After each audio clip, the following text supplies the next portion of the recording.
Today we're here with my good friend Joe Parsley. Welcome, Tony. Joe. Thank you. Out here at my home, and we're going to go up on the roof because Joe owns Renewed Restoration, a roofing contractor company, and we're going to go up on the roof and let him kind of educate us a little bit about roofs, things we should know, what we should look out for. So let's head up. You ready? Let's do it. All right, man. First of all, what do you see here on my roof? I understand you see some things that could have been done better. I had this roof put on a couple years ago before I knew you. Insurance replaced it from hail damage, but what sort of things should have been done better here? Yeah, the first thing I noticed climbing on the roof is the age of the shingle, which doesn't seem to be more than a few years old. Yep. But some of the issues that I found when I came up here immediately are located over there on the chimney. I'll tell you, I joke commonly that I'd be retired were it not for fireplaces and chimneys, because there's always issues with chimneys, flashing chimneys, everything around chimneys are always a problem. And you're saying after all this, I've still got issues around my chimney. Unfortunately, the only reason we have those issues with chimneys is just from improper installation. So the first thing we can see when we look at your chimney is that when we run our counter flashing, the counter flashing is the black aluminum metal that's on top of the brick. It's not proper to cut that line all the way through the brick itself. The way we typically do it is we'll cut down the mortar line and we'll use the mortar line as our guide to be able to turn. Oh, right. Oh, I've seen that. I've seen it, yes. So this way it does look better like this, but it's not proper to do it that way.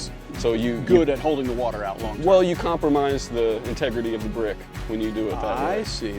So you've been doing this a long time. When did you get started? Well, I've been a professional roofing contractor now for 19 years, and that's if I don't count the 5 years I worked for my dad as a teenager. Wow. So I was on roofs and around construction sites even before the age of 13 and 14, so I was familiar with a lot of the application processes throughout that time, but yeah. Well, man, I appreciate you coming up here and giving us all this insight. If somebody needs a new roof, how do they reach out to you? We are trying to be involved in the future. You can give us a call, you can text message us, you can email us. You can find us on our website at renewedrestoration.com. We're on Instagram and Facebook as well. Fantastic. Well, I appreciate it, man.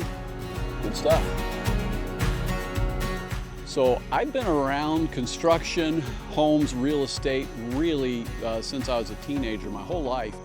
And I'll tell you, I learned a ton of stuff up on the roof there with Joe. It may not all make the final edit, but I'm telling you, Joe knows his stuff, and I was really appreciative of the things I learned there. So if you're thinking about buying or selling, give me a ring, Tony Reffeitt, 317-216-TONY. I'm constantly investing in my own knowledge like this so that I can better represent you whether you're going to buy or sell. Give me a ring.